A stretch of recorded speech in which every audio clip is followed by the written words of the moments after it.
Este otoño, las universidades están ofreciendo una variedad de clases sobre brujería y magia, incluyendo cursos que examinan cartas de tarot, crean libros de hechizos y analizan por qué algunas personas acusan a Taylor Swift de practicar la brujería.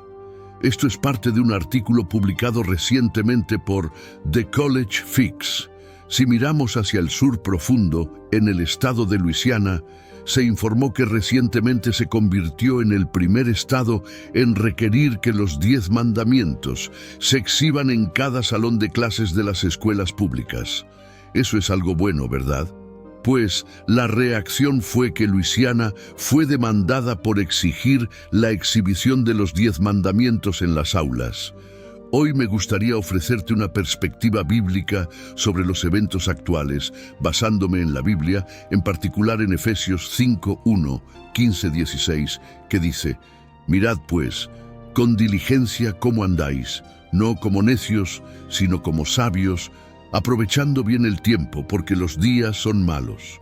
Centrémonos en esa última frase: los días son malos. Tengamos en mente esta advertencia bíblica mientras profundizamos en el tema. Ahora, respecto a la noticia de que las universidades están ofreciendo una variedad de clases sobre brujería y magia, echemos un vistazo a lo que realmente está en oferta.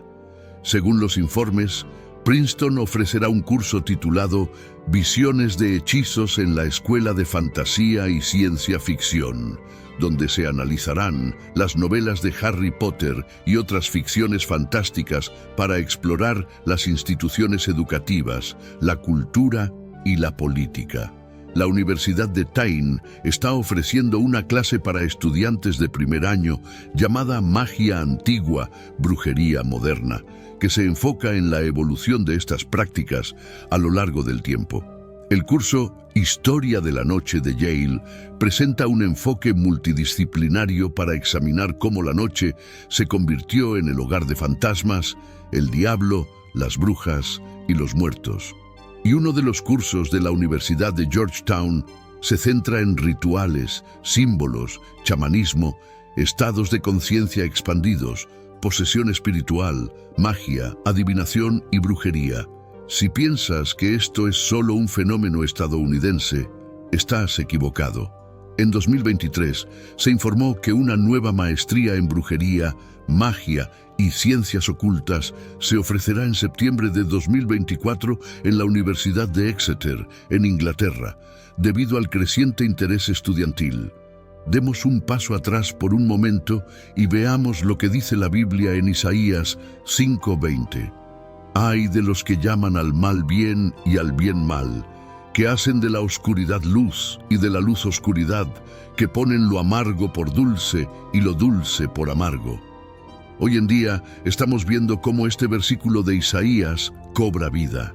Lo que es malvado a los ojos de Dios está siendo llamado bueno por el hombre, y lo que es bueno a los ojos de Dios es considerado malvado por los hombres. Mira el consumo y la popularidad de programas que están vinculados al reino oscuro y sobrenatural, como la serie de Harry Potter, Entrevista con el vampiro, y el libro de Deborah Harkness, que se convirtió en la serie de Amazon Prime, El descubrimiento de las brujas.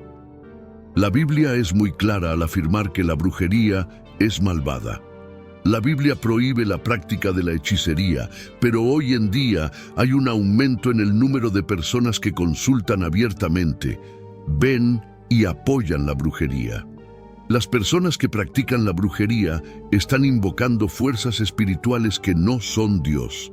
Piden a estas fuerzas espirituales que hagan cosas que solo Dios puede hacer, como resucitar a los muertos, hablar con los muertos y realizar otros actos sobrenaturales. En ningún momento la Biblia acepta o aprueba el uso de la brujería. A pesar de que Dios nos llama a alejarnos de la brujería, esta práctica se está normalizando en los medios de comunicación. Puedes ir a una librería en un supermercado y literalmente comprar un libro de hechizos. Puedes entrar en Amazon y conseguir envío el mismo día para libros de hechizos. En la contraportada de uno de estos libros de hechizos en Amazon, dice: Necesitas un impulso de autoestima. ¿Quieres más suerte o éxito financiero?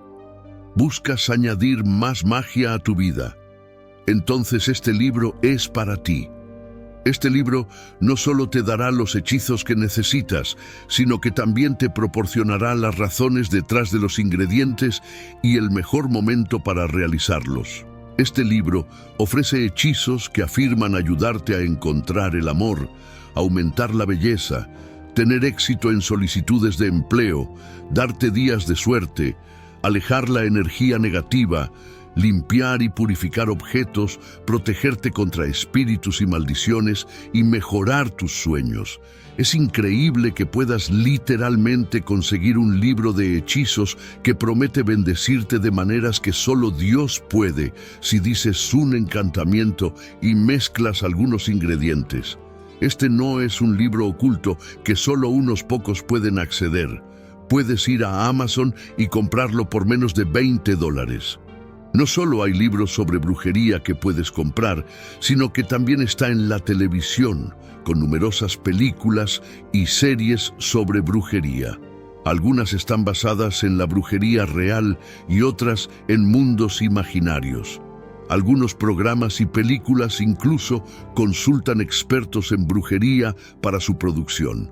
El sitio web cinemablend.com ofrece detalles sobre la relación entre una bruja de la vida real y la película The Craft Legacy.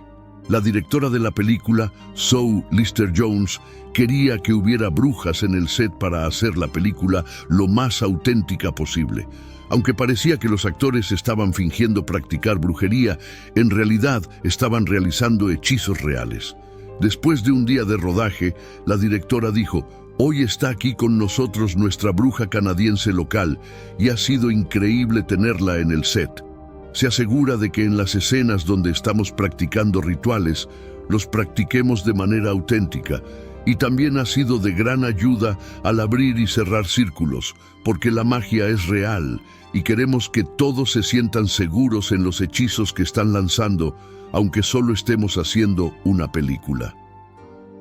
Al mencionar abrir y cerrar círculos, se refiere a la apertura y cierre de círculos espirituales. Aunque creen que están abriendo círculos, no se dan cuenta de que pueden estar abriendo puertas a demonios y a Satanás. No solo esta película tuvo a una bruja practicante en el set para ayudar con la brujería, sino que todas las futuras películas de esta franquicia también contarán con la participación de brujas reales. Al menos 3 brujas más han sido contratadas para asegurar que las futuras películas sean auténticas en cuanto a la brujería real, y para garantizar que no se abran reinos espirituales que puedan ser peligrosos para quienes están en el set y en las películas. Esta película no está solo jugando con la brujería ficticia, sino que está involucrando a brujas reales. Satanás está trabajando abiertamente, no está escondiendo el hecho de que se está practicando brujería en el set. Lo tiene a la vista de todos. Es tan obvio que parece increíble para la gente. Si le dijeras a tu familia y amigos que brujas reales influyeron en hechizos reales en una película, muchos se reirían y te dirían que solo es ficción y que no te preocupes. Lo desestimarían como algo sin sentido. De hecho, millones de personas verán este tipo de películas. Satanás realmente está trabajando abiertamente. Ha tomado asiento en los hogares de las personas mientras éstas transmiten brujería en sus vidas. En lugar de reservarle un asiento a Satanás en tu sofá, bloquea su entrada desde el principio. No veas ni leas medios que presenten la brujería de manera positiva. Es hora de que despertemos al mal en el mundo. En Apocalipsis 21 obtenemos una visión del nuevo cielo y la nueva tierra. Vemos toda la belleza que aquellos que están en Cristo disfrutarán.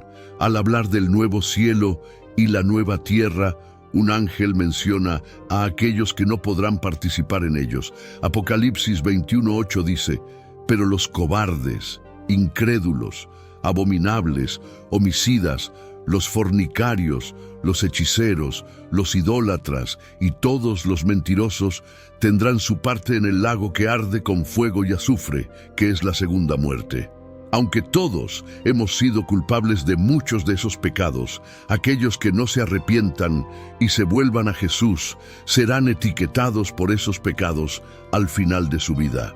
Aquellos que no estén bajo la sangre de Jesús serán rechazados del nuevo cielo y la nueva tierra. Uno de los pecados que aparece en esa lista es la brujería. El libro de Apocalipsis deja claro que la brujería es un pecado.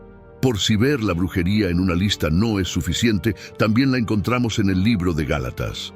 Gálatas 5, 19, 21 dice: y manifiestas son las obras de la carne, que son adulterio, fornicación, inmundicia, lascivia, idolatría, hechicerías, enemistades, pleitos, celos, iras, contiendas, disensiones, herejías, envidias, homicidios, borracheras, orgías y cosas semejantes a estas, acerca de las cuales os amonesto, como ya os lo he dicho antes, que los que practican tales cosas no heredarán el reino de Dios.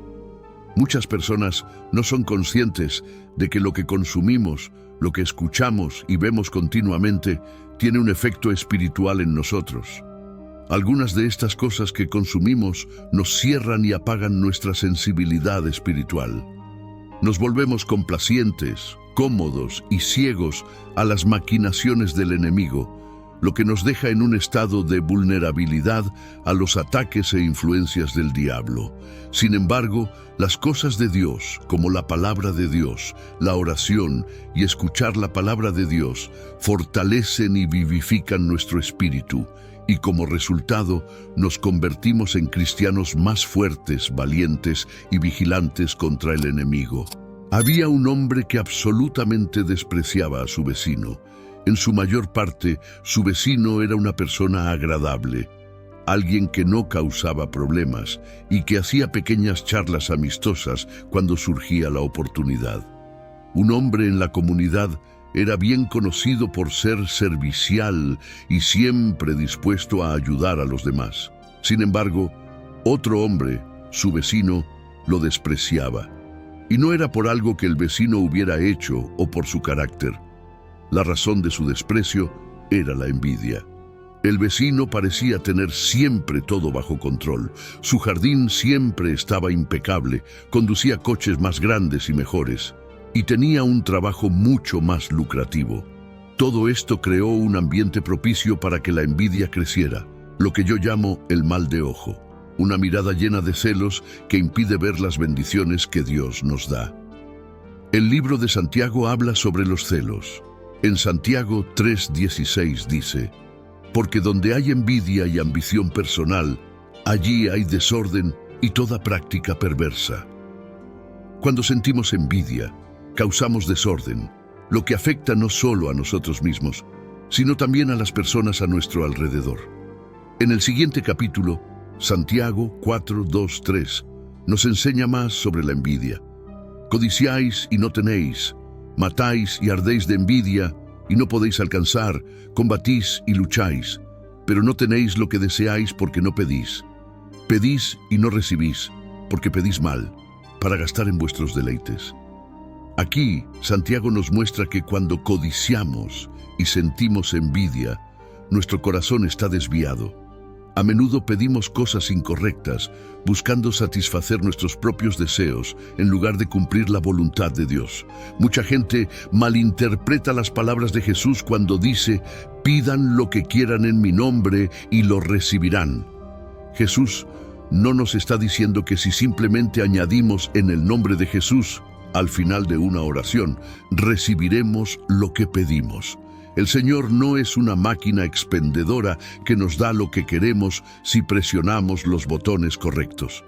Lo que Jesús está diciendo es que cuando oramos en su nombre y nuestros deseos coinciden con los suyos, recibiremos lo que pedimos en oración.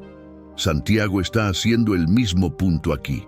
Cuando pedimos cosas a Dios para satisfacer nuestros deseos egoístas, nacidos de la envidia y los celos, estamos pidiendo incorrectamente y no recibiremos lo que pedimos. Reflexiona sobre algunas de tus oraciones recientes.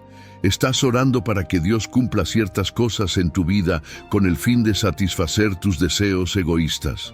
¿O estás pidiendo para que Dios avance su reino? Esto te mostrará si tienes un mal de ojo lleno de celos y envidia. Lo que hace que la envidia y los celos sean aún peores es que conducen a otras emociones negativas, como el orgullo y la amargura.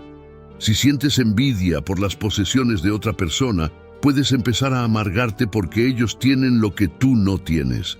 Peor aún, puedes amargarte contra Dios por no darte lo que deseas. La envidia también puede llevarte a vivir por encima de tus posibilidades. Ves a tu vecino conduciendo un coche nuevo y piensas que tú también deberías tener uno, aunque no ganes lo suficiente para permitírtelo. Pero, debido a la envidia, decides comprarlo de todos modos, incluso después de revisar tus finanzas. La envidia y los celos pueden llevar a las personas a ser financieramente irresponsables y algunas terminan viviendo de tarjetas de crédito. Una tarjeta de crédito se convierte en 5 y todo se convierte en un juego de mantenerse al día con los vecinos. Este mal de ojo te pone en una situación que no es buena para ti. En lugar de que nuestros ojos estén llenos de maldad, como la envidia y los celos, deberían estar llenos de la luz y el amor de Dios. Nuestros corazones deberían estar tan enfocados en el reino de Dios que las cosas que nos causan envidia y celos no nos molesten. Como dice Jesús, debemos buscar primero el reino de Dios y su justicia, y todo lo demás se nos dará por añadidura. No deberíamos construir nuestra vida en recibir cosas o alcanzar cierto estatus. Todo lo que poseemos un día terminará en un basurero o en el ático de alguien. Lo único que realmente importa es dónde te encuentras con el Rey Jesús. El reino de Dios durará para siempre. Seamos personas del reino que vuelven sus ojos hacia Dios, en lugar de hacia los estatus y posesiones mundanas. Los deseos mundanos a menudo empujan a las personas a volverse envidiosas y celosas. No permitas que un mal de ojo se interponga en lo que el Señor está tratando de hacer en tu vida.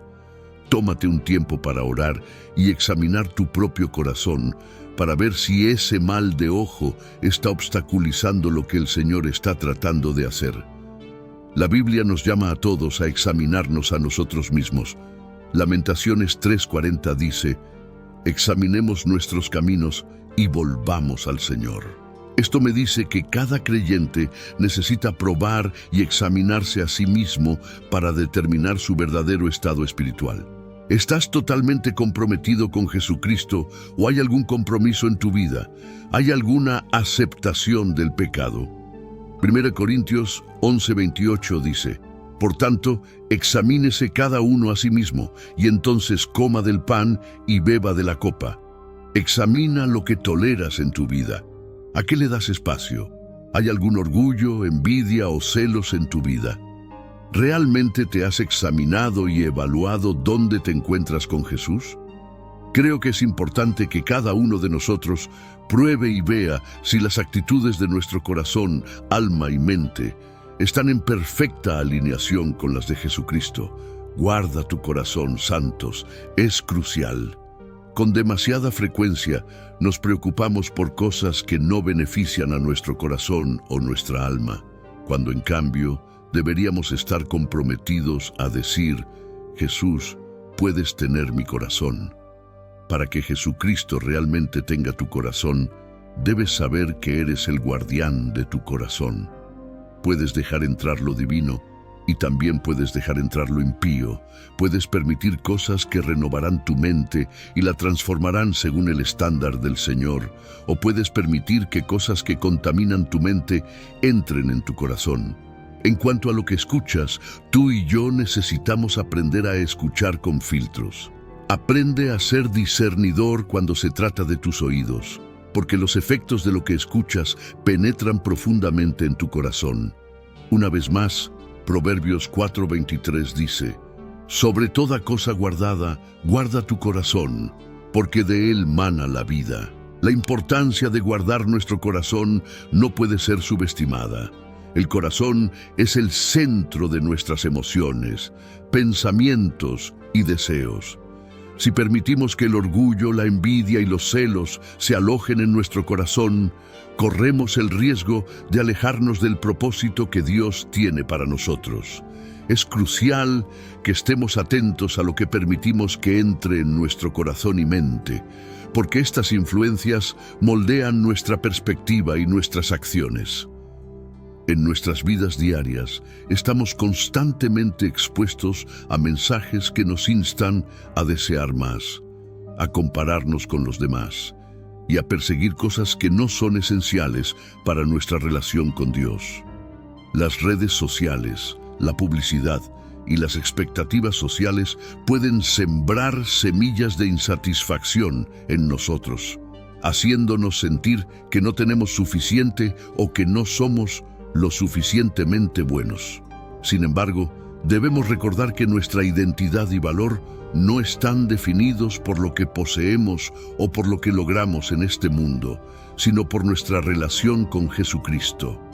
Jesús nos llama a una vida de contentamiento y gratitud. Filipenses 4:11-13 nos enseña sobre este contentamiento cuando Pablo dice: no lo digo porque tenga escasez, pues he aprendido a contentarme, cualquiera que sea mi situación. Sé vivir humildemente y sé tener abundancia. En todo y por todo estoy enseñado, así para estar saciado como para tener hambre, así para tener abundancia como para padecer necesidad. Todo lo puedo en Cristo que me fortalece. Esta es la actitud que debemos cultivar. Una confianza en Dios que trasciende las circunstancias externas. Es fácil caer en la trampa de pensar que si solo tuviéramos esto o aquello, seríamos más felices o estaríamos más satisfechos. Pero la verdad es que la satisfacción y la paz que buscamos solo se encuentran en una relación profunda y sincera con Dios. Al guardar nuestro corazón y centrarnos en su reino, comenzamos a ver las cosas de una manera diferente. Las cosas materiales pierden su atractivo y en su lugar comenzamos a valorar lo que realmente importa: nuestra fe, nuestras relaciones y nuestra misión de vivir para la gloria de Dios. Además de guardar nuestro corazón, también debemos ser proactivos en alimentar nuestro espíritu con las cosas de Dios. Pasar tiempo en oración, leer y meditar en la Biblia y participar en una comunidad de fe nos ayuda a mantenernos enfocados en lo que es verdaderamente importante. Al hacerlo, nos fortalecemos contra las tentaciones del mundo y nos alineamos más estrechamente con la voluntad de Dios.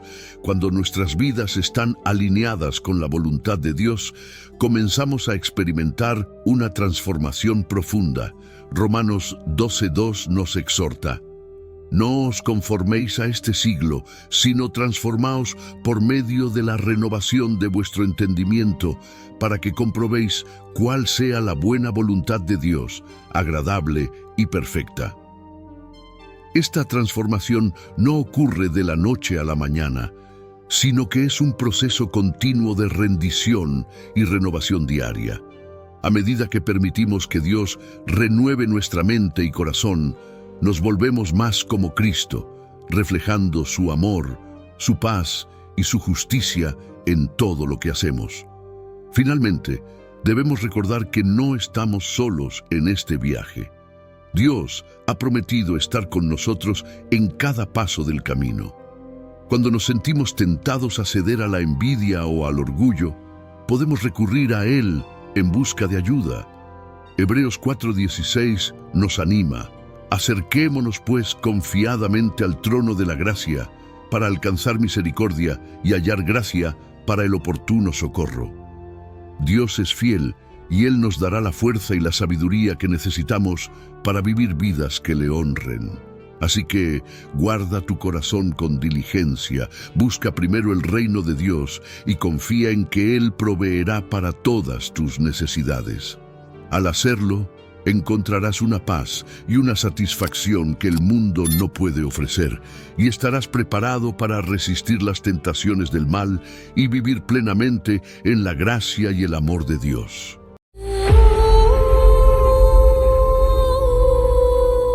Los tres juicios más desfavorables en el libro de Apocalipsis son los sellos del número 1 al 7. La mera mención del libro de Apocalipsis puede erizar la piel, no debido a su historia de horror, sino porque retrata la batalla final entre el bien y el mal, marcando el fin del viaje humano. Los capítulos 6 al 16 del Apocalipsis cubren a Satanás en la tierra, siendo este segmento en particular la esencia del libro y puede resultar bastante desafiante de comprender y poner en práctica. Lamentablemente, hemos llegado a la parte desagradable. La situación se deteriorará significativamente antes de que se pueda ver alguna mejora. No obstante, es reconfortante reconocer que el escenario representado en estos capítulos es lo peor que puede ser, aunque incluso eso es lo suficientemente angustiante. Los 7 sellos forman parte de los juicios de fin del mundo de Dios. El capítulo 6 del Apocalipsis, versículos 1 al 17, detalla los sellos. La acción comienza en el capítulo 5 del Apocalipsis, con la búsqueda de alguien en el cielo y en la tierra, alguien digno de romper los sellos y abrir el pergamino. La importancia del pergamino queda clara a la luz de los eventos. En él debe estar escrito el programa que pondrá fin a la era de la historia terrenal en la que vivimos. Los 7 sellos en el cielo, según la visión de Juan, sostienen un pergamino y, a medida que se rompe cada sello, se desata un nuevo juicio en el mundo.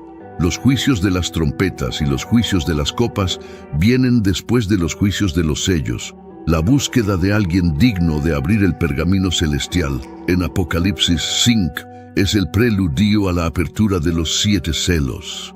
En la visión de Juan, escribe: «Vi en la mano derecha de aquel que estaba sentado en el trono un pergamino escrito por ambos lados, y selado con 7 selos». Mis hermanos, estamos viviendo los últimos días en esta tierra.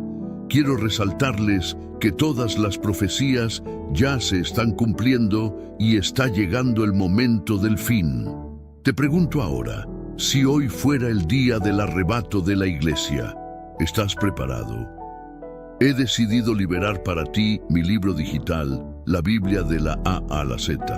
Es exclusivo de nuestro canal y ya ha ayudado a miles de personas alrededor del mundo a prepararse para ese gran día. Sumérgete ahora mismo en las profundidades de la palabra de Dios y prepárate para ese gran día, descargando ahora este material que enriquecerá tu vida espiritual. No pierdas tiempo, haz clic en el enlace disponible en el primer comentario fijado y descarga inmediatamente. Las unidades son limitadas, por lo tanto, es crucial actuar ahora para asegurar que el acceso a este poderoso material, hazlo ahora antes de que las unidades se agoten. Este pergamino incluye los juicios de Dios. Nadie fue considerado digno de romper los sellos y desbloquear el pergamino, lo cual entristece a Juan, ya que si el pergamino no se puede abrir, el mal no será juzgado y continuará afectando a la tierra. Mientras Juan llora por el pergamino sin abrir y los 7 sellos intactos, recibe una excelente noticia. El león de la tribu de Judá, la raíz de David, ha triunfado.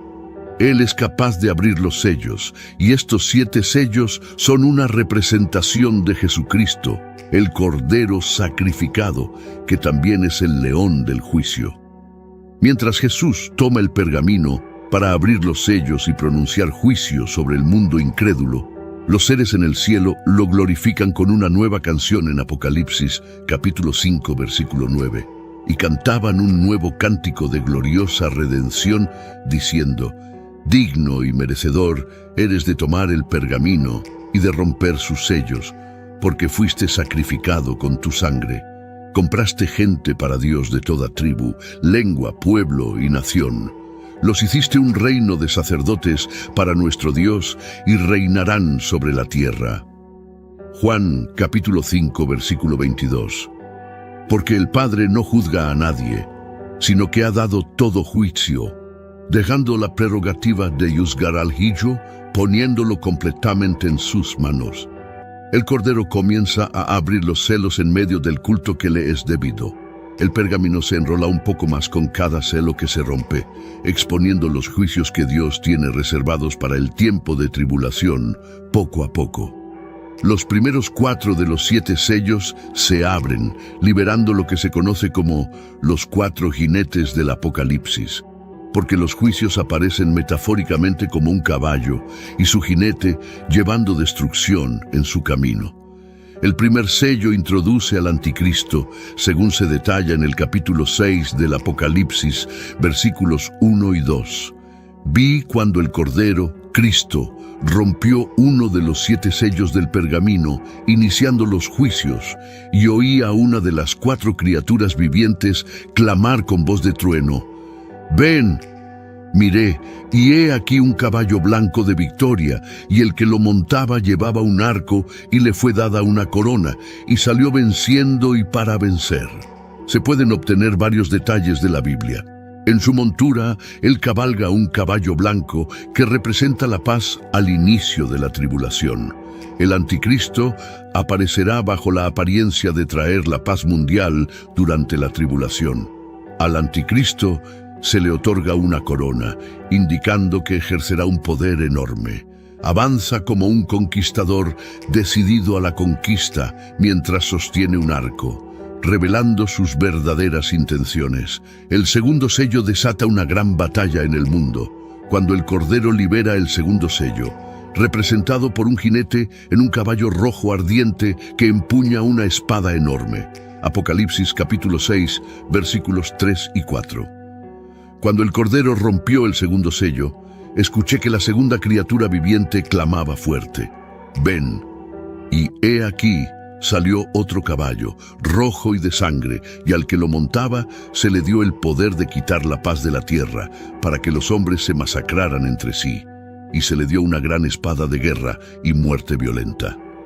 El caballo rojo del segundo sello representa el caos que sigue al período inicial de paz que precede a la tribulación. El mundo se sumergirá en la violencia, con personas intentando destruirse mutuamente. El tercer sello resulta en hambruna, debido al rompimiento del tercero de los 7 sellos. El jinete, visto por Juan, está en un caballo negro y lleva un juego de balanzas en la mano. Luego, Juan escucha una proclamación de que la gente tendrá que trabajar todo el día por una pequeña cantidad de alimentos. Apocalipsis capítulo 6, versículos 5 y 6. Cuando el Cordero rompió el tercer sello, escuché que la tercera criatura viviente clamaba fuerte: «Ven». Miré, y he aquí un caballo negro de hambruna, y el que lo montaba tenía en su mano una pareja de balanzas, y oí algo como una voz en medio de las 4 criaturas vivientes que decía: «1 cuarto de trigo por 1 denario, y 3 cuartos de cebada por 1 denario, pero no dañes el aceite ni el vino». Cuando se rompe el cuarto sello, Juan ve un caballo pálido. El nombre de su jinete es Muerte, y el Hades lo sigue de cerca. Como resultado del cuarto sello, una cuarta parte de la población mundial es asesinada por la espada, el hambre y la peste, así como por las bestias salvajes de la tierra. Apocalipsis capítulo 6, versículos 7 y 8. Cuando el Cordero rompió el cuarto sello, escuché la voz de la cuarta criatura viviente que clamaba: «Ven». Miré, y he aquí un caballo ceniciento, verdoso, como un cadáver, que representa la muerte y la peste, y el nombre de su jinete era Muerte, y el Hades lo seguía con él. Les fue dada autoridad y poder sobre una cuarta parte de la tierra para matar con espada, con hambre, con peste y con las fieras de la tierra. El quinto sello del pergamino indica a aquellos que serían mártires a lo largo de la tribulación por su confianza en Cristo. Apocalipsis capítulo 6, versículos 9-11. Cuando el Cordero rompió el quinto sello, vi debajo del altar las almas de aquellos que habían sido sacrificados por la palabra de Dios y por el testimonio que habían mantenido fieles a Cristo.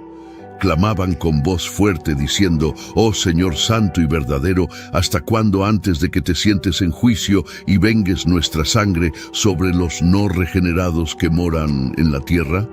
Luego, a cada uno se le dio una vestidura blanca y se les dijo que descansaran y esperaran en silencio un poco más, hasta que se completara el número de sus compañeros, siervos y hermanos que debían ser asesinados, así como ellos lo habían sido.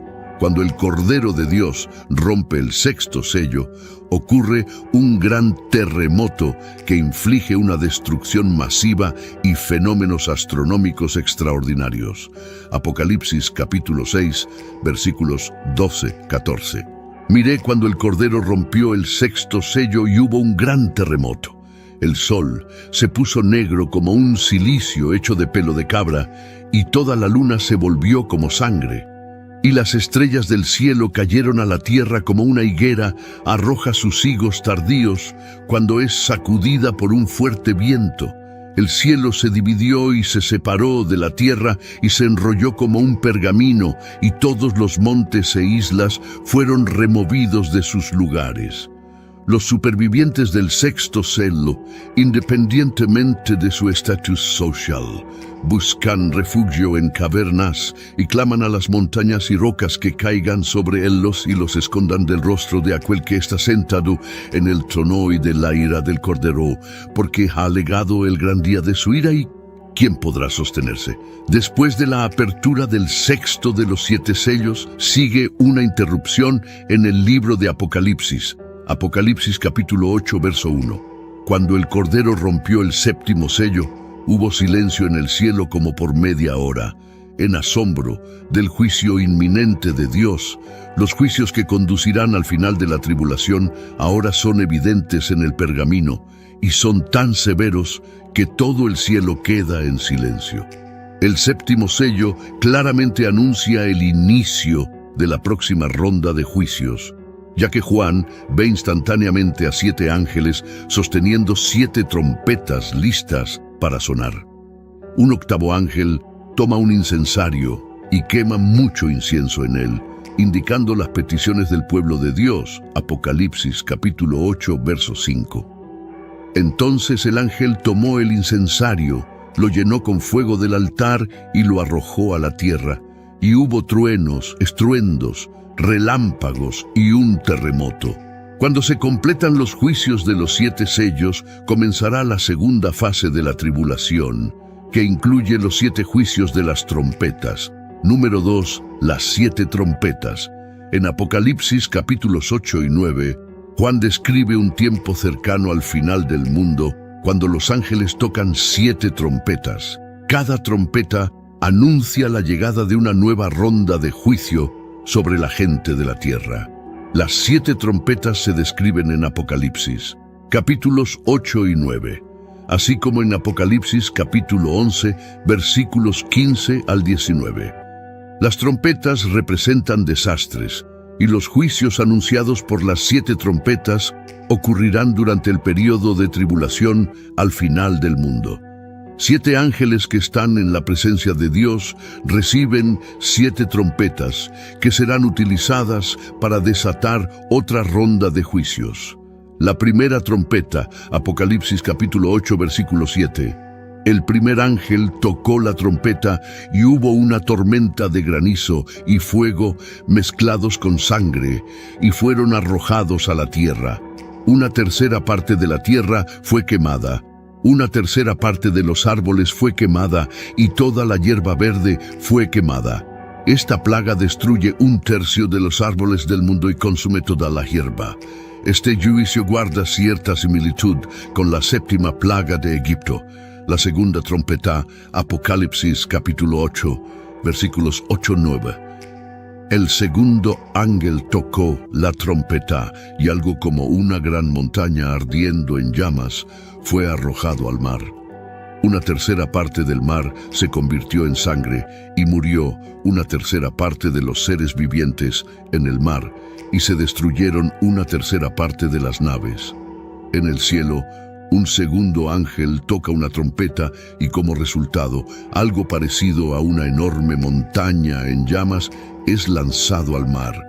Una tercera parte del mar se convierte en sangre, una tercera parte de las naves se hunde y una tercera parte de la vida marina muere.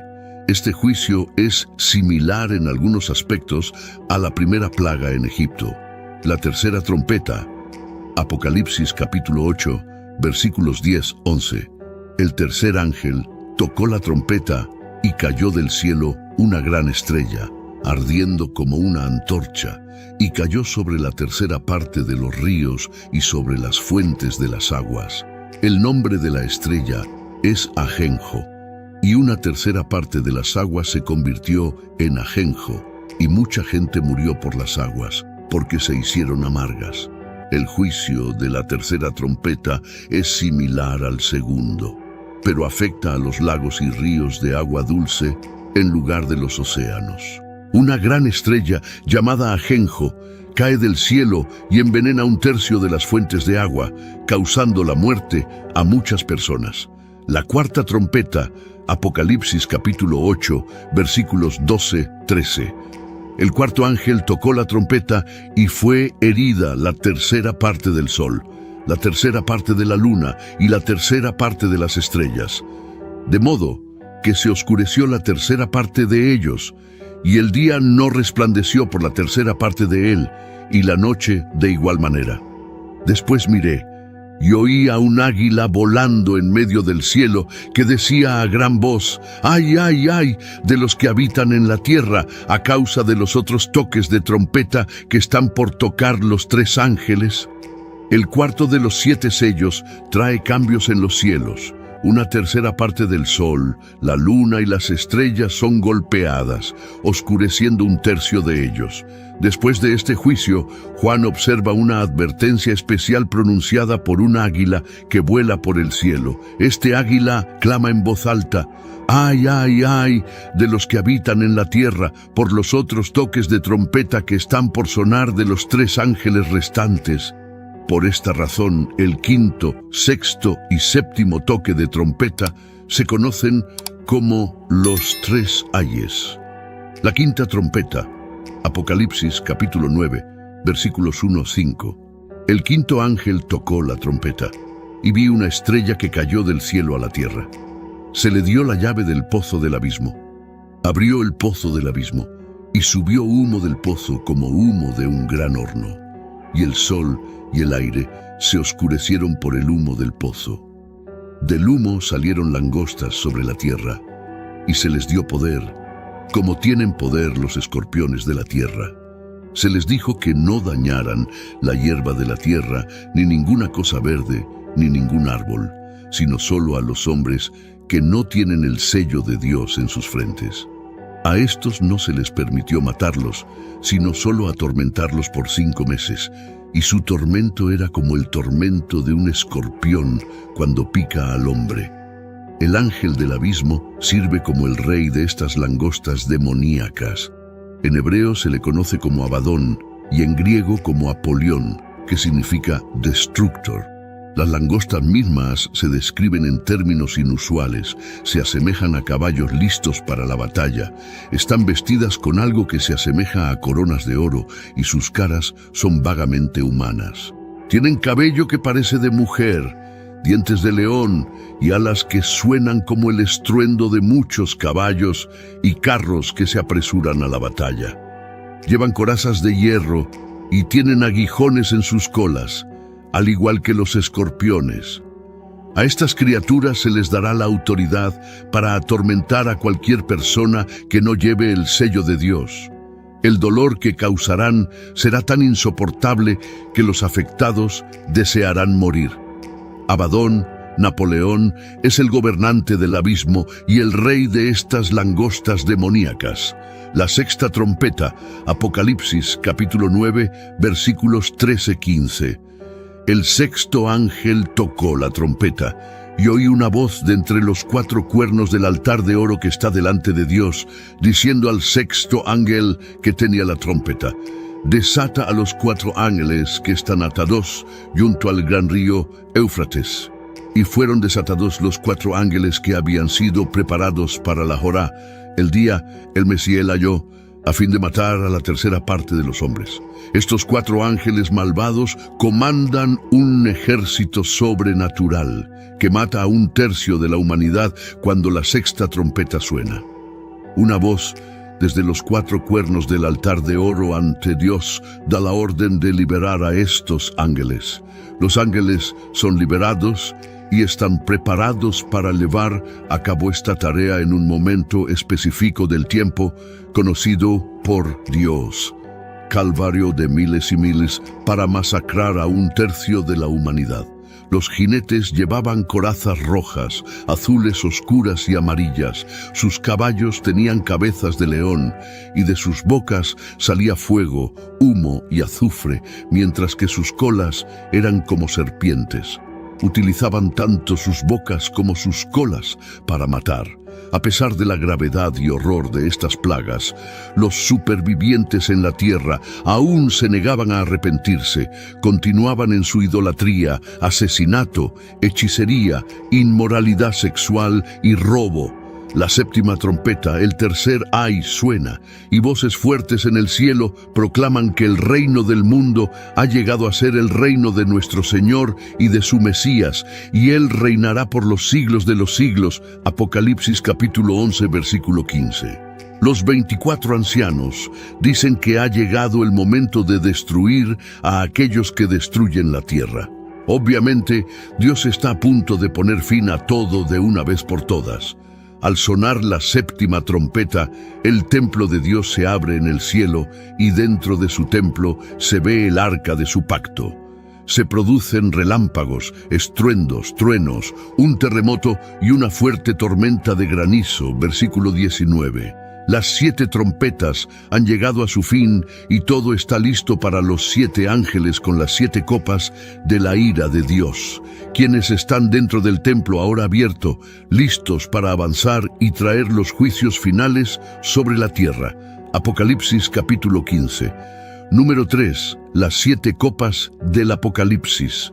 El concepto de las copas, a menudo llamadas copas de ira o frascos de ira, se encuentra en el libro del Apocalipsis, que es el último libro de la Biblia. Básicamente, estas copas son como contenedores de la ira de Dios. Para este momento, la gente había hecho muchas maldades, especialmente bajo un líder llamado el Anticristo. Antes de que se derramen las 7 copas, hay una serie de otros eventos y juicios.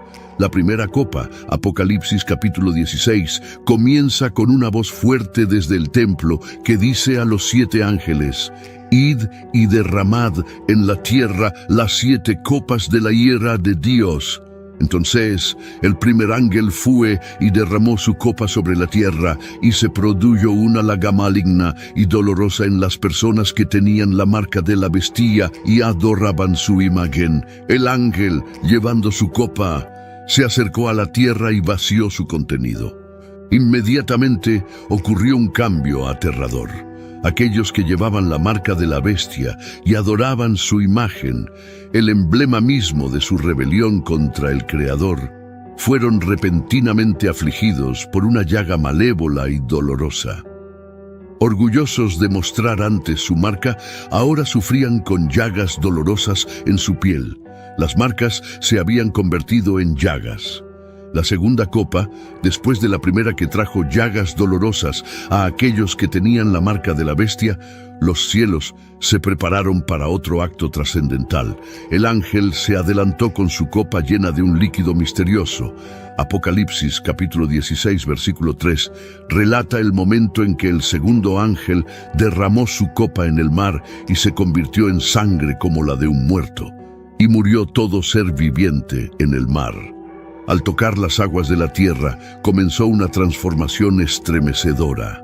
El océano azul claro, lleno de vida, empezó a cambiar a un color rojo espeso y oscuro, similar a la sangre oscura que se vería en un cadáver. Este cambio no era simplemente simbólico o superficial. La transformación era profunda, alterando la esencia misma de las aguas. Apocalipsis capítulo 8, versículos 8-9, describía una contaminación parcial del mar.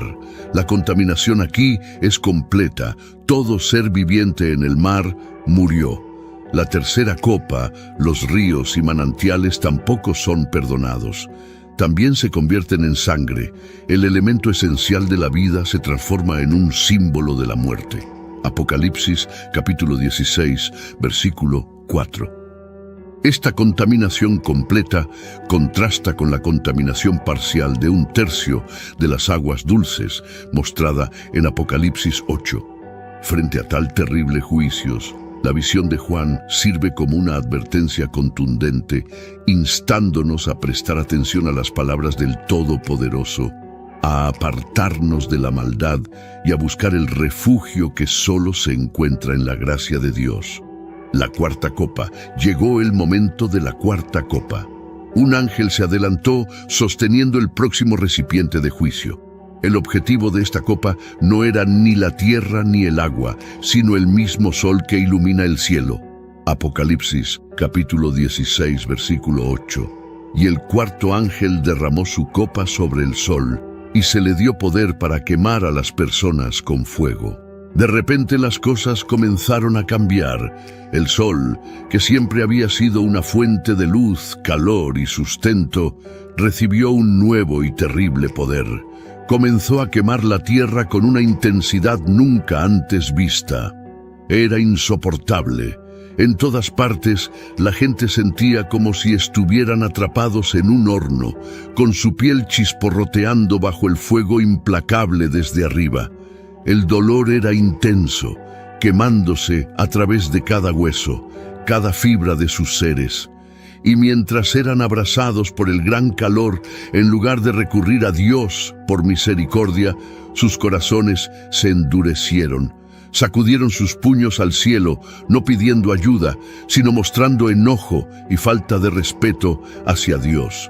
La quinta copa. Bajo el mandato de los cielos, el quinto ángel se adelantó dirigiendo su copa no hacia los mares, montañas o ríos, sino hacia el mismo trono de la bestia, el epicentro de la maldad.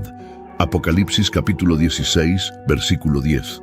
Y el quinto ángel derramó su copa sobre el trono de la bestia, y su reino se oscureció, y se mordían la lengua por el dolor. Cuando esta copa se derramó, hizo que el sol desapareciera, sumiendo el reino de la bestia en completa oscuridad. Imagina un mundo sin luz alguna, donde está tan oscuro que no puedes ver nada. Esta oscuridad no era tranquila ni calmante, se sentía pesada e incomodaba profundamente a las personas. Sin embargo, la profunda oscuridad era solo el comienzo de su tormento. La oscuridad de la quinta copa es una vista previa del infierno mismo. Aquellos bajo el juicio de esta quinta copa están, por así decirlo, en las orillas del lago de fuego. Podrías pensar que en medio de tal sufrimiento, la gente podría caer de rodillas, clamando por misericordia o perdón, incluso cuando estaban sufriendo.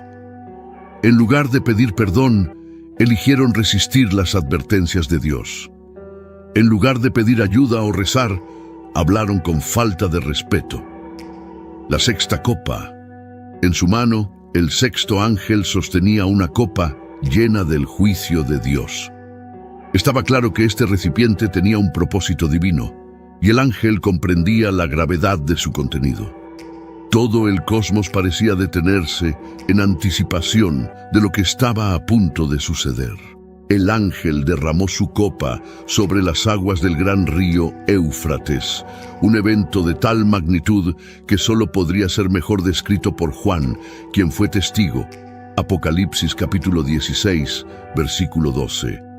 Y el sexto ángel derramó su copa sobre el gran río Éufrates. y sus aguas se secaron para que se preparara el camino de los reyes del oriente.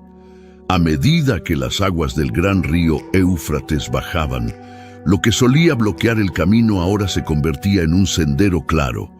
El río Éufrates, una parte extensa del área del creciente fértil, es un hito significativo en las Escrituras y un recurso valioso en el Medio Oriente, ya que atraviesa Turquía, Siria e Irak.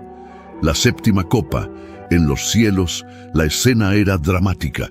El séptimo ángel, con una copa final del castigo de Dios, estaba listo para verterla. Esta no era simplemente una copa cualquiera, era como el último capítulo de todos los juicios que la precedieron, mostrando cuán severa y final es la justicia de Dios. La decisión final fue Apocalipsis, capítulo 16, versículo 17. Entonces el séptimo ángel derramó su copa sobre el aire y una voz potente salió del templo, desde el trono, diciendo: «Hecho está». Esta proclamación no fue simplemente un anuncio, sino una afirmación de la culminación del juicio final de Dios sobre la tierra. Después de eso, el cielo reaccionó fuertemente. Apocalipsis capítulo 16, versículo 18. Hubo destellos de relámpagos y sonidos y truenos, y se produjo un gran terremoto, como no lo había habido desde que existió la humanidad sobre la tierra.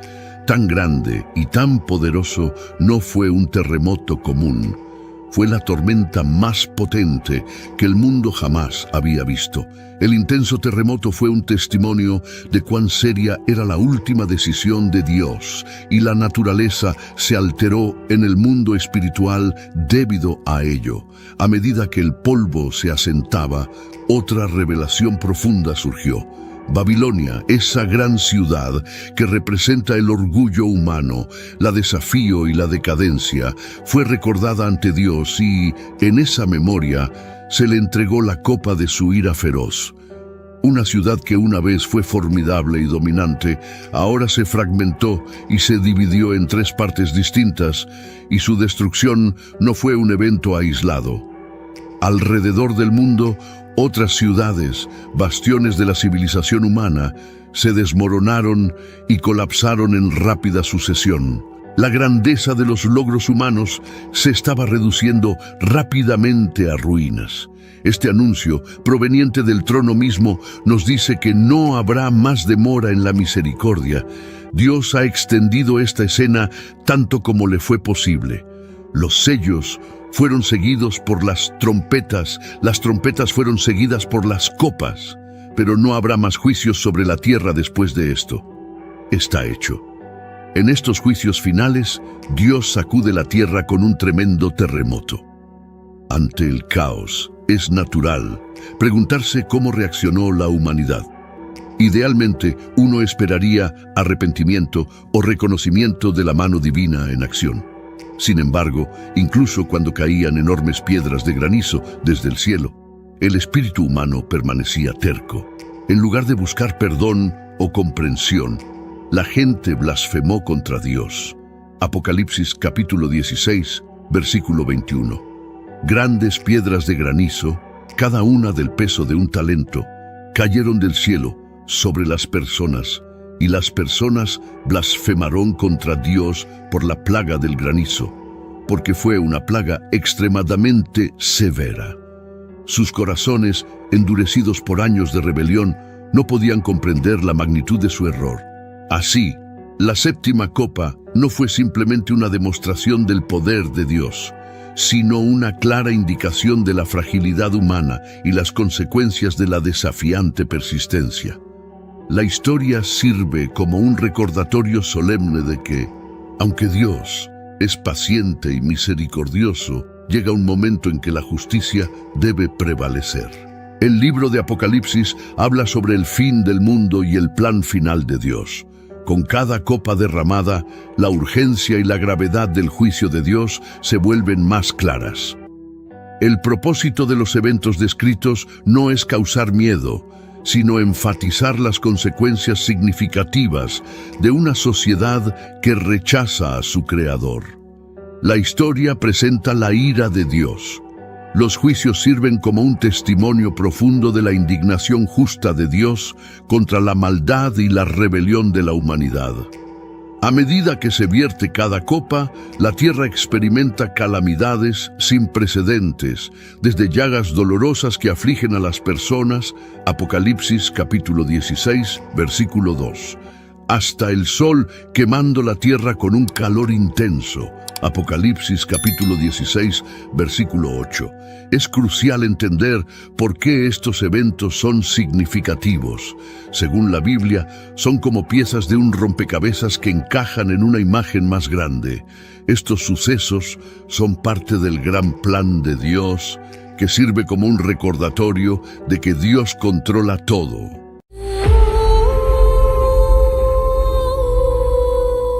Los 4 ángeles en el río Éufrates habla de un evento importante de la Biblia en el libro de Apocalipsis.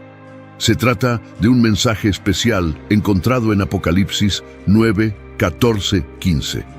Este mensaje nos habla acerca de 4 ángeles malévolos que están atados en el río Éufrates. Estos ángeles son liberados para llevar a cabo una tarea importante de Dios: llevar a cabo su juicio en el mundo. Este evento tiene lugar durante la tribulación, un periodo futuro de 7 años, en el cual Dios finalizará su juicio sobre el mundo incrédulo. A lo largo de la palabra de Dios, la tribulación se asocia con el día del Señor, que se refiere al periodo en el cual Dios intervendrá directamente en la historia para llevar a cabo el cumplimiento de su plan. Este día será un día de ira, de agonía y angustia, de problemas y devastación, de oscuridad y tinieblas, de nubes y tinieblas, de trompeta y grito de batalla. Durante el período de la tribulación se caracterizará por una variedad de juicios divinos, tumultos en la esfera celestial, catástrofes naturales y plagas horribles.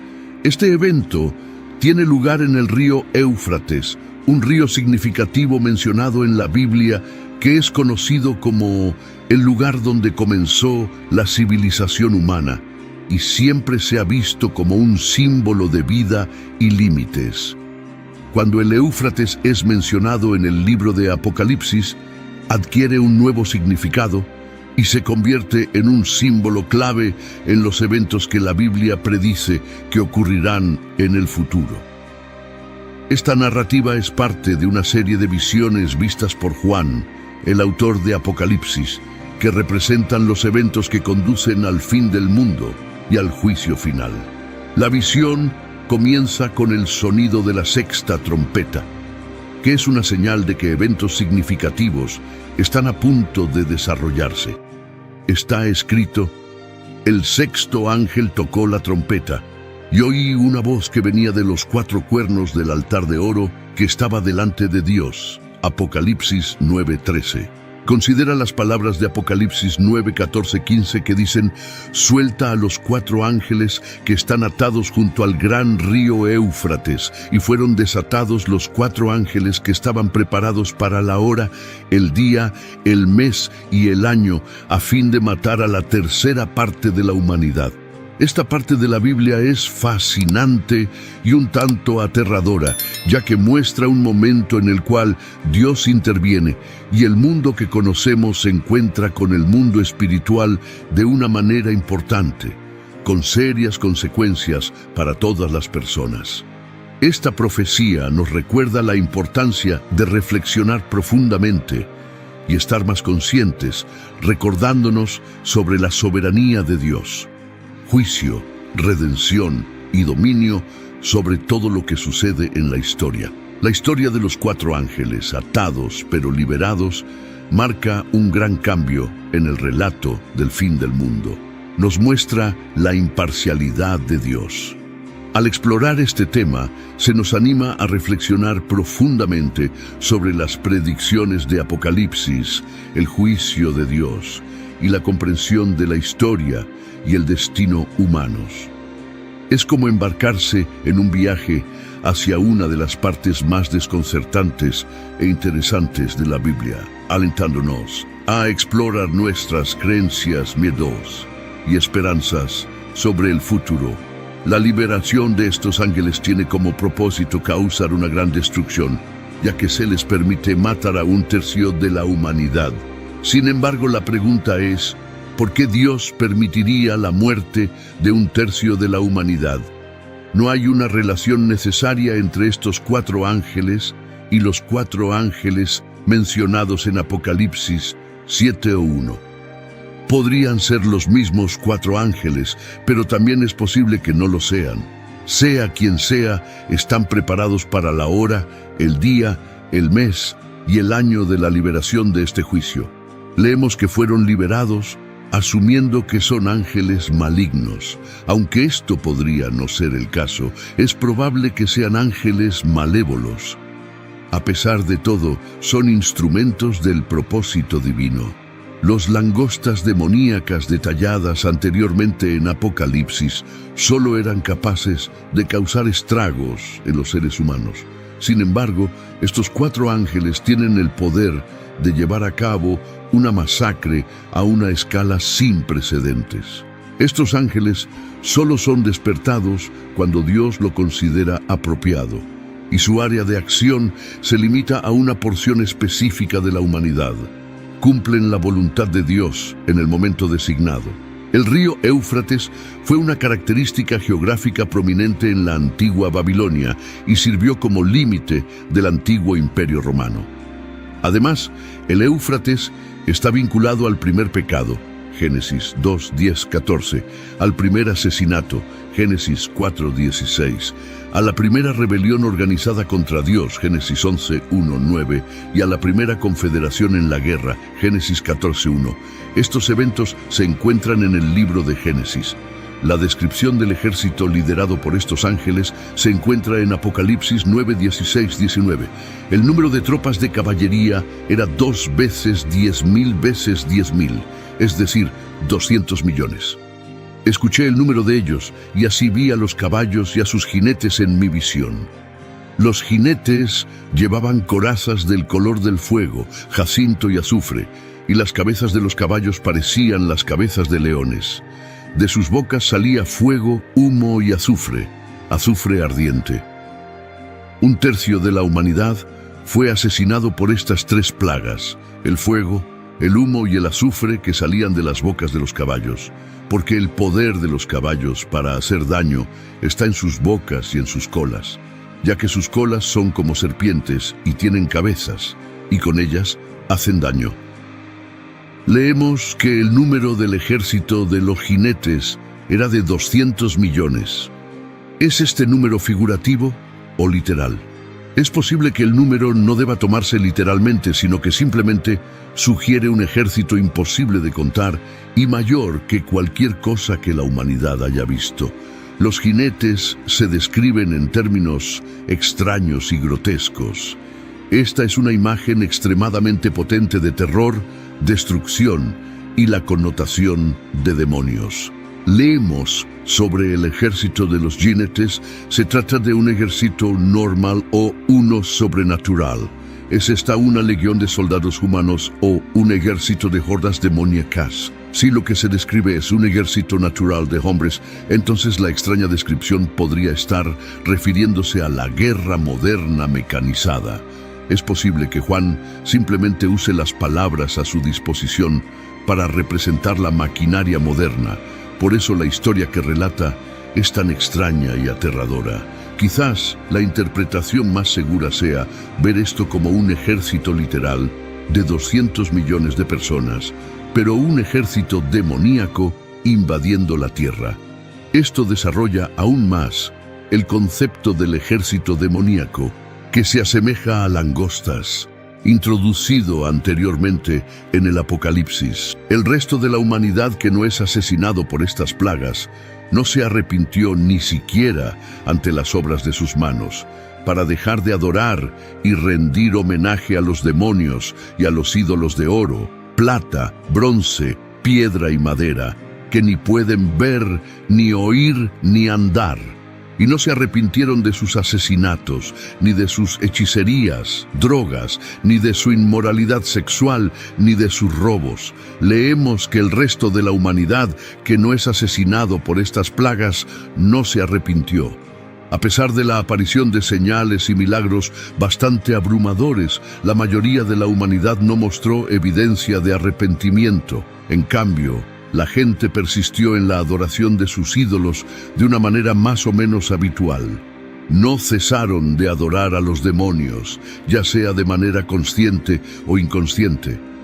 Es increíble observar cómo las cosas pueden volver rápidamente a lo que se considera normal después de un desastre, como un terremoto. Tenemos la tendencia a olvidar las lecciones de Dios, especialmente aquellas que se nos presentan en forma de juicio. Leemos: y no se arrepintieron de sus asesinatos, hechicerías, inmoralidad sexual o robos. Esta letanía de pecados es una acusación poderosa contra la época en la que vivimos actualmente. La inmoralidad sexual y los robos son, sin duda, algunas de las características definitorias de nuestra civilización contemporánea. La conexión con los demonios proviene de la interpretación de que estos ángeles podrían ser ángeles caídos o seres demoníacos debido a su misión destructiva. Los demonios se muestran como espíritus malignos, generalmente vinculados con la adoración de dioses falsos e ídolos. En el Nuevo Testamento está claro que los demonios conocen a Jesús y le temen. Se describen en la Biblia como espíritus malévolos y rebeldes que están en contra de Dios y de las personas. Su papel es parte de los eventos finales del mundo y las profecías descritas en el libro del Apocalipsis. Los 4 ángeles en el río Éufrates son parte de una profecía apocalíptica en el Apocalipsis, y su conexión con los demonios es más interpretativa que explícita, aunque su representación como seres espirituales maliciosos es coherente a lo largo de la Biblia. Narrativa: los 4 ángeles en el río Éufrates. El pasaje sobre los 4 ángeles puede interpretarse como una representación del juicio de Dios en la Biblia. Los juicios de Dios suelen ser retratados como un medio para provocar el arrepentimiento y demostrar su poder y justicia. Por ejemplo, Apocalipsis 9, 20, 21 menciona que las personas restantes no se arrepintieron de sus pecados a pesar de las plagas, lo que sugiere que el juicio sirve como un llamado al arrepentimiento. Esta parte de Apocalipsis es una representación de las consecuencias de apartarse de Dios y la importancia del arrepentimiento. Es una manera de ilustrar la gravedad del pecado y la necesidad de que la humanidad busque la reconciliación con Dios. Conexión con otras profecías y temas bíblicos. El libro de Daniel presenta representaciones y temas similares de batallas de fin de tiempo y juicio divino. Las profecías en Daniel a menudo involucran bestias y símbolos que representan diversos imperios y su eventual caída. El tema del juicio es consistente a lo largo de la Biblia. La liberación de los ángeles en el Éufrates puede verse como parte de la narrativa más amplia del juicio final de Dios sobre el mundo. ¿Puede Dios usar demonios? La idea de que Dios tiene poder sobre todo, incluidos los demonios, es fascinante y aborda cómo Dios es todopoderoso y cómo el mal existe en el mundo. Observemos más de cerca este tema utilizando ejemplos y lecciones de la Biblia. Dios es omnipotente, lo que significa que tiene un poder completo sobre todo en el universo, incluidos todos los seres espirituales como ángeles y demonios. La Biblia enseña que Dios creó todo y nada existe fuera de su control o autoridad. Colosenses 1, 16, 17. Esto implica que incluso las entidades demoníacas están bajo el control soberano de Dios. En el libro de Job, Job 1, 6, 12, Satanás se presenta ante Dios y Dios permite que Satanás ponga a prueba a Job, aunque hay límites establecidos. Esto indica que incluso cuando las fuerzas demoníacas actúan, lo hacen bajo la autoridad y el permiso final de Dios. En el libro de Samuel, el rey Saúl es atormentado por un espíritu maligno enviado por Dios después de desobedecerlo. Este incidente muestra que Dios puede permitir la influencia demoníaca como forma de juicio. En el Nuevo Testamento, Jesús se encuentra con demonios y los expulsa, demostrando su poder sobre ellos.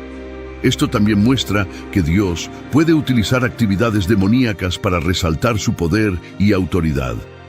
La Biblia establece límites claros sobre la influencia de los demonios. Por ejemplo, en el libro de Job, Dios permite que Satanás pruebe a Job, pero establece límites sobre hasta dónde puede llegar. Job 1:12, 2:6. Santiago 4:7 aconseja a los creyentes que se sometan a Dios, resistiendo al diablo, y que él huirá de ustedes. Lo que implica que aunque las fuerzas demoníacas pueden influir, los creyentes tienen el poder a través de Dios para resistirlas. Además, Efesios 6:11-12 anima a los cristianos a ponerse toda la armadura de Dios para poder resistir los planes del diablo, sugiriendo que aunque las fuerzas demoníacas pueden influir, los creyentes tienen el poder a través de Dios para resistirlas. Fuerzas están en acción. Dios proporciona medios para protección y resistencia. La Biblia reconoce la existencia e influencia de entidades demoníacas, enfatizando que operan bajo el dominio de Dios y están sujetas a su autoridad. Se aconseja a los creyentes depender del poder de Dios y de los recursos espirituales que Él provee para resistir y vencer las influencias demoníacas. ¿Por qué Dios hace esto? La Biblia sugiere que Dios permite la existencia del mal, incluyendo fuerzas demoníacas, para cumplir un propósito mayor. En el libro de Job, por ejemplo, Dios permite a Satanás poner a prueba a Job, lo que finalmente lleva a un entendimiento más profundo y fe en Dios por parte de Job. Esto puede interpretarse como Dios utilizando el mal o el sufrimiento para un bien mayor, aunque no necesariamente respaldando o creando el mal en sí mismo.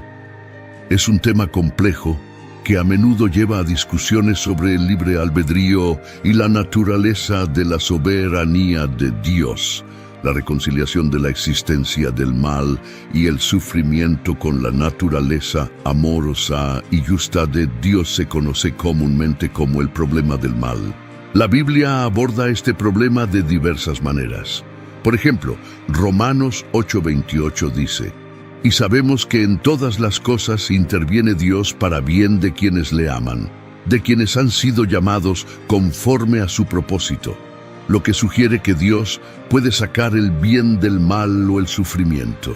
Además, el concepto de libre albedrío, como se ve en Génesis con la historia de Adán y Eva, implica que el mal y el sufrimiento a menudo son el resultado de las elecciones humanas más que actos directos de Dios. La historia de los 4 ángeles en el río Éufrates es una parte muy importante de la visión de Juan sobre el futuro. Estos ángeles fueron especialmente elegidos y listos para llevar a cabo una tarea importante en un momento específico. Esta parte de la historia es intensa y nos hace sentir un poco incómodos, mostrando cuán fuertes y severas pueden ser las decisiones de Dios. Puntos clave a considerar en esta narrativa incluyen el significado simbólico del río Éufrates, tradicionalmente visto como un límite entre naciones y a menudo asociado con conflictos y guerras. La liberación de los ángeles marca un tiempo de grandes cambios y caos, un tema común en el libro de Apocalipsis. Reflexionar sobre este pasaje nos enfrenta al misterio y la profundidad del plan de Dios revelado en las Escrituras. La visión de los 4 ángeles sirve como recordatorio de la omnipotencia y soberanía de Dios, que está a cargo incluso de las fuerzas más poderosas en el universo. Esta narrativa nos anima a reflexionar sobre los temas más amplios del juicio divino, la redención y el triunfo final del bien sobre el mal. Es un llamado a la reflexión personal sobre nuestras propias vidas y nuestro lugar en el plan de Dios. Como dice Apocalipsis 13:9, si alguno tiene oído, oiga. Es una invitación a escuchar, entender y responder a las profundas verdades que se encuentran en la palabra de Dios. En general, los 4 ángeles en el río Éufrates no es solo una historia del pasado, es un mensaje vivo, relevante para hoy. Esto nos invita a seguir aprendiendo y estudiar la Biblia cuidadosamente para comprenderla mejor. Al hacer esto, podemos aprender más sobre las enseñanzas de Dios y encontrar ayuda para nuestra vida cotidiana. Seamos ávidos y abiertos para aprender más y fortalecer nuestra fe. Oremos, Padre Celestial. Al haber aprendido acerca de los 4 ángeles en el río Éufrates, nos presentamos ante ti con corazones abiertos y espíritus dispuestos. Estos ángeles estacionados en un gran río de civilización nos recuerdan tu poder y presencia en medio de nuestros viajes, en las encrucijadas de nuestras decisiones y en el flujo de nuestros días. Señor, por favor, guíanos mientras atravesamos la vida con sus altibajos y las diferentes oportunidades que se nos presentan. Ayúdanos a entender lo que quieres que hagamos y danos el valor para hacerlo, incluso cuando sea algo nuevo o desconocido. Bendícenos con la fuerza para enfrentar las pruebas y tribulaciones que encontramos, así como esos 4 ángeles se mantuvieron firmes junto al gran río. Ayúdanos a ser constantes en nuestra fe y firmes en nuestro compromiso con tu camino. Concédenos paz, oh Señor, en el conocimiento de que estás con nosotros, guiándonos a través de cada giro y vuelta. Que nos inspiremos en la visión de los ángeles, que sirven como recordatorios de tu presencia eterna y la profundidad infinita de tu amor por nosotros. En tu santo nombre oramos.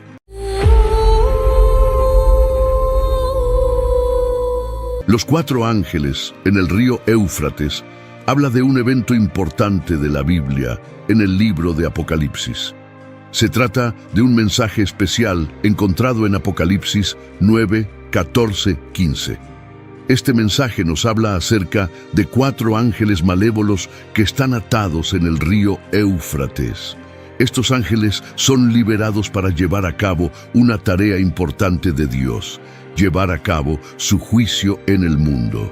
Este evento tiene lugar durante la tribulación, un periodo futuro de 7 años, en el cual Dios finalizará su juicio sobre el mundo incrédulo. A lo largo de la palabra de Dios, la tribulación se asocia con el día del Señor, que se refiere al periodo en el cual Dios intervendrá directamente en la historia para llevar a cabo el cumplimiento de su plan. Este día será un día de ira, de agonía y angustia, de problemas y devastación, de oscuridad y tinieblas, de nubes y tinieblas, de trompeta y grito de batalla. Durante el período de la tribulación se caracterizará por una variedad de juicios divinos, tumultos en la esfera celestial, catástrofes naturales y plagas horribles. Este evento tiene lugar en el río Éufrates, un río significativo mencionado en la Biblia que es conocido como el lugar donde comenzó la civilización humana y siempre se ha visto como un símbolo de vida y límites. Cuando el Éufrates es mencionado en el libro de Apocalipsis, adquiere un nuevo significado y se convierte en un símbolo clave en los eventos que la Biblia predice que ocurrirán en el futuro. Esta narrativa es parte de una serie de visiones vistas por Juan, el autor de Apocalipsis, que representan los eventos que conducen al fin del mundo y al juicio final. La visión comienza con el sonido de la 6ª trompeta, que es una señal de que eventos significativos están a punto de desarrollarse. Está escrito: el 6º ángel tocó la trompeta, y oí una voz que venía de los 4 cuernos del altar de oro que estaba delante de Dios. Apocalipsis 9:13. Considera las palabras de Apocalipsis 9, 14, 15 que dicen: «Suelta a los 4 ángeles que están atados junto al gran río Éufrates». Y fueron desatados los 4 ángeles que estaban preparados para la hora, el día, el mes y el año, a fin de matar a la tercera parte de la humanidad. Esta parte de la Biblia es fascinante y un tanto aterradora, ya que muestra un momento en el cual Dios interviene y el mundo que conocemos se encuentra con el mundo espiritual de una manera importante, con serias consecuencias para todas las personas. Esta profecía nos recuerda la importancia de reflexionar profundamente y estar más conscientes, recordándonos sobre la soberanía de Dios. Juicio, redención y dominio sobre todo lo que sucede en la historia. La historia de los 4 ángeles, atados pero liberados, marca un gran cambio en el relato del fin del mundo. Nos muestra la imparcialidad de Dios. Al explorar este tema, se nos anima a reflexionar profundamente sobre las predicciones de Apocalipsis, el juicio de Dios y la comprensión de la historia y el destino humanos. Es como embarcarse en un viaje hacia una de las partes más desconcertantes e interesantes de la Biblia, alentándonos a explorar nuestras creencias, miedos y esperanzas sobre el futuro. La liberación de estos ángeles tiene como propósito causar una gran destrucción, ya que se les permite matar a 1/3 de la humanidad. Sin embargo, la pregunta es: ¿por qué Dios permitiría la muerte de 1/3 de la humanidad? No hay una relación necesaria entre estos 4 ángeles y los 4 ángeles mencionados en Apocalipsis 7 o 1. Podrían ser los mismos 4 ángeles, pero también es posible que no lo sean. Sea quien sea, están preparados para la hora, el día, el mes y el año de la liberación de este juicio. Leemos que fueron liberados asumiendo que son ángeles malignos. Aunque esto podría no ser el caso, es probable que sean ángeles malévolos. A pesar de todo, son instrumentos del propósito divino. Los langostas demoníacas detalladas anteriormente en Apocalipsis solo eran capaces de causar estragos en los seres humanos. Sin embargo, estos 4 ángeles tienen el poder de llevar a cabo una masacre a una escala sin precedentes. Estos ángeles solo son despertados cuando Dios lo considera apropiado, y su área de acción se limita a una porción específica de la humanidad. Cumplen la voluntad de Dios en el momento designado.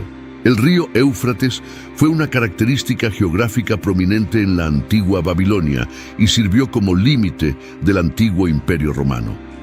Además, el Éufrates está vinculado al primer pecado, Génesis 2, 10, 14, al primer asesinato, Génesis 4, 16, a la primera rebelión organizada contra Dios, Génesis 11, 1, 9, y a la primera confederación en la guerra, Génesis 14, 1. Estos eventos se encuentran en el libro de Génesis. La descripción del ejército liderado por estos ángeles se encuentra en Apocalipsis 9, 16, 19. El número de tropas de caballería era 2 veces 10.000 veces 10.000, es decir, 200 millones. Escuché el número de ellos y así vi a los caballos y a sus jinetes en mi visión. Los jinetes llevaban corazas del color del fuego, jacinto y azufre, y las cabezas de los caballos parecían las cabezas de leones. De sus bocas salía fuego, humo y azufre, azufre ardiente. 1/3 de la humanidad fue asesinado por estas 3 plagas: el fuego, el humo y el azufre que salían de las bocas de los caballos, porque el poder de los caballos para hacer daño está en sus bocas y en sus colas, ya que sus colas son como serpientes y tienen cabezas, y con ellas hacen daño. Leemos que el número del ejército de los jinetes era de 200 millones. ¿Es este número figurativo o literal?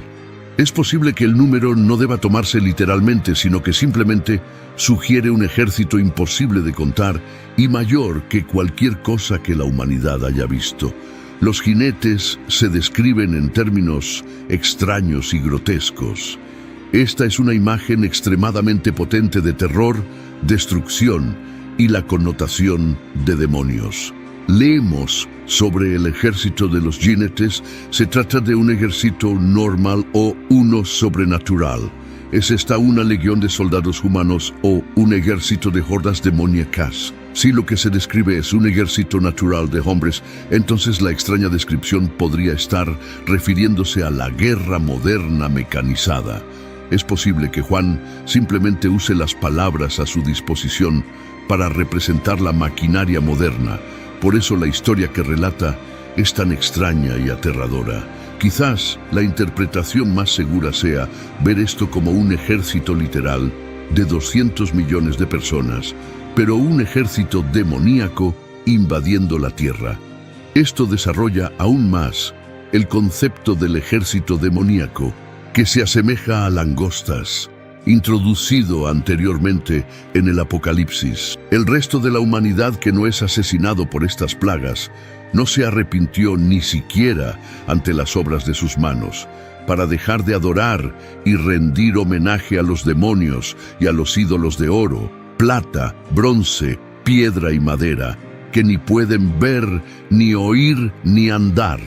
Y no se arrepintieron de sus asesinatos, ni de sus hechicerías, drogas, ni de su inmoralidad sexual, ni de sus robos. Leemos que el resto de la humanidad que no es asesinado por estas plagas no se arrepintió. A pesar de la aparición de señales y milagros bastante abrumadores, la mayoría de la humanidad no mostró evidencia de arrepentimiento. En cambio, la gente persistió en la adoración de sus ídolos de una manera más o menos habitual.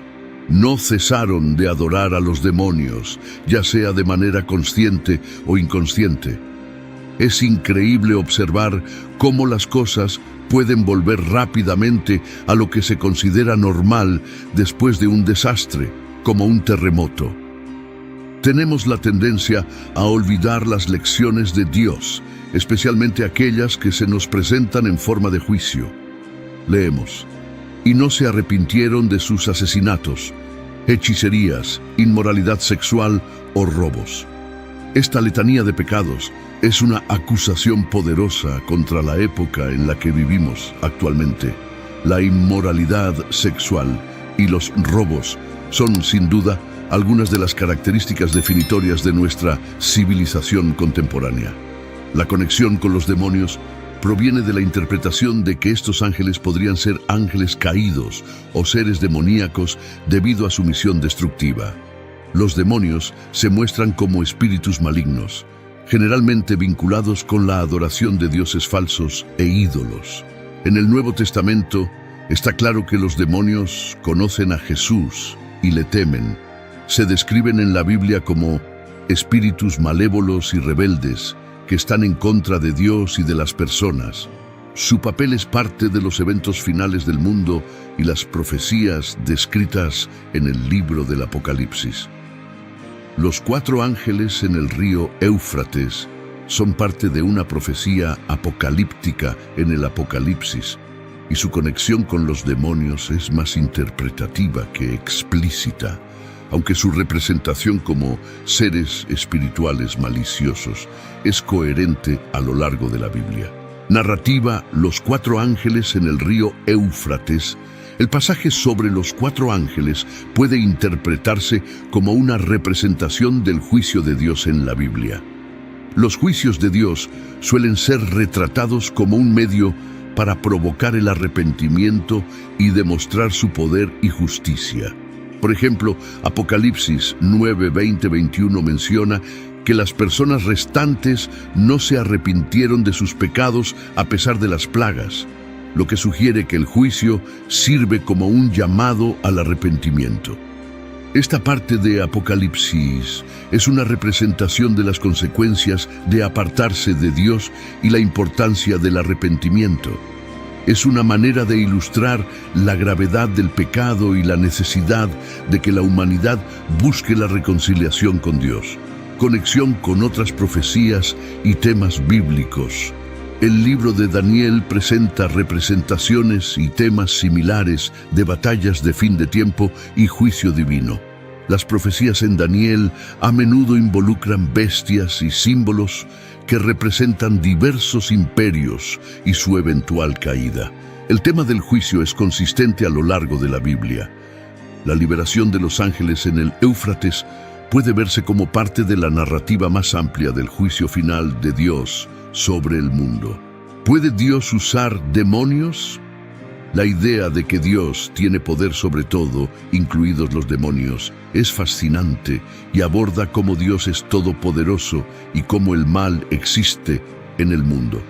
Observemos más de cerca este tema utilizando ejemplos y lecciones de la Biblia.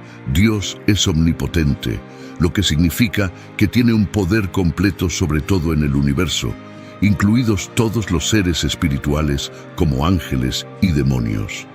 La Biblia enseña que Dios creó todo y nada existe fuera de su control o autoridad. Colosenses 1:16-17. Esto implica que incluso las entidades demoníacas están bajo el control soberano de Dios.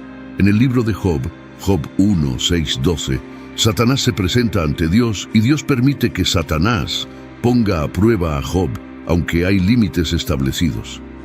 Esto indica que incluso cuando las fuerzas demoníacas actúan, lo hacen bajo la autoridad y el permiso final de Dios. En el libro de Samuel, el rey Saúl es atormentado por un espíritu maligno enviado por Dios después de desobedecerlo. Este incidente muestra que Dios puede permitir la influencia demoníaca como forma de juicio. En el Nuevo Testamento, Jesús se encuentra con demonios y los expulsa, demostrando su poder sobre ellos.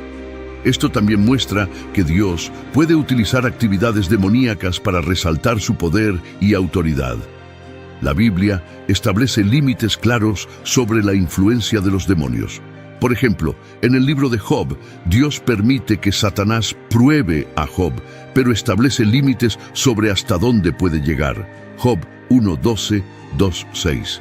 Santiago 4:7 aconseja a los creyentes que se sometan a Dios, resistiendo al diablo, y que él huirá de ustedes, lo que implica que aunque las fuerzas demoníacas pueden influir, los creyentes tienen el poder a través de Dios para resistirlas.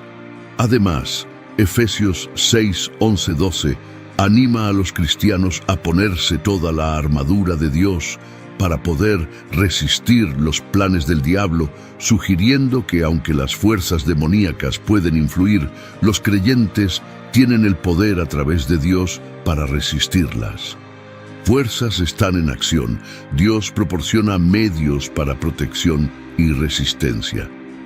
La Biblia reconoce la existencia e influencia de entidades demoníacas, enfatizando que operan bajo el dominio de Dios y están sujetas a su autoridad. Se aconseja a los creyentes depender del poder de Dios y de los recursos espirituales que Él provee para resistir y vencer las influencias demoníacas. ¿Por qué Dios hace esto? La Biblia sugiere que Dios permite la existencia del mal, incluyendo fuerzas demoníacas, para cumplir un propósito mayor. En el libro de Job, por ejemplo, Dios permite a Satanás poner a prueba a Job, lo que finalmente lleva a un entendimiento más profundo y fe en Dios por parte de Job. Esto puede interpretarse como Dios utilizando el mal o el sufrimiento para un bien mayor, aunque no necesariamente respaldando o creando el mal en sí mismo. Es un tema complejo que a menudo lleva a discusiones sobre el libre albedrío y la naturaleza de la soberanía de Dios. La reconciliación de la existencia del mal y el sufrimiento con la naturaleza amorosa y justa de Dios se conoce comúnmente como el problema del mal. La Biblia aborda este problema de diversas maneras. Por ejemplo, Romanos 8:28 dice: «Y sabemos que en todas las cosas interviene Dios para bien de quienes le aman, de quienes han sido llamados conforme a su propósito», lo que sugiere que Dios puede sacar el bien del mal o el sufrimiento. Además, el concepto de libre albedrío, como se ve en Génesis con la historia de Adán y Eva, implica que el mal y el sufrimiento a menudo son el resultado de las elecciones humanas más que actos directos de Dios. La historia de los 4 ángeles en el río Éufrates es una parte muy importante de la visión de Juan sobre el futuro. Estos ángeles fueron especialmente elegidos y listos para llevar a cabo una tarea importante en un momento específico. Esta parte de la historia es intensa y nos hace sentir un poco incómodos, mostrando cuán fuertes y severas pueden ser las decisiones de Dios. Puntos clave a considerar en esta narrativa incluyen el significado simbólico del río Éufrates, tradicionalmente visto como un límite entre naciones y a menudo asociado con conflictos y guerras. La liberación de los ángeles marca un tiempo de grandes cambios y caos, un tema común en el libro de Apocalipsis. Reflexionar sobre este pasaje nos enfrenta al misterio y la profundidad del plan de Dios revelado en las Escrituras. La visión de los 4 ángeles sirve como recordatorio de la omnipotencia y soberanía de Dios, que está a cargo incluso de las fuerzas más poderosas en el universo. Esta narrativa nos anima a reflexionar sobre los temas más amplios del juicio divino, la redención y el triunfo final del bien sobre el mal. Es un llamado a la reflexión personal sobre nuestras propias vidas y nuestro lugar en el plan de Dios. Como dice Apocalipsis 13:9, si alguno tiene oído, oiga. Es una invitación a escuchar, entender y responder a las profundas verdades que se encuentran en la palabra de Dios. En general, los 4 ángeles en el río Éufrates no es solo una historia del pasado, es un mensaje vivo, relevante para hoy. Esto nos invita a seguir aprendiendo y estudiar la Biblia cuidadosamente para comprenderla mejor. Al hacer esto, podemos aprender más sobre las enseñanzas de Dios y encontrar ayuda para nuestra vida cotidiana. Seamos ávidos y abiertos para aprender más y fortalecer nuestra fe. Oremos, Padre Celestial. Al haber aprendido acerca de los 4 ángeles en el río Éufrates, nos presentamos ante ti con corazones abiertos y espíritus dispuestos. Estos ángeles estacionados en un gran río de civilización nos recuerdan tu poder y presencia en medio de nuestros viajes, en las encrucijadas de nuestras decisiones y en el flujo de nuestros días. Señor, por favor, guíanos mientras atravesamos la vida con sus altibajos y las diferentes oportunidades que se nos presentan. Ayúdanos a entender lo que quieres que hagamos y danos el valor para hacerlo, incluso cuando sea algo nuevo o desconocido. Bendícenos con la fuerza para enfrentar las pruebas y tribulaciones que encontramos, así como esos 4 ángeles se mantuvieron firmes junto al gran río. Ayúdanos a ser constantes en nuestra fe y firmes en nuestro compromiso con tu camino. Concédenos paz, oh Señor, en el conocimiento de que estás con nosotros, guiándonos a través de cada giro y vuelta. Que nos inspiremos en la visión de los ángeles, que sirven como recordatorios de tu presencia eterna y la profundidad infinita de tu amor por nosotros. En tu santo nombre oramos.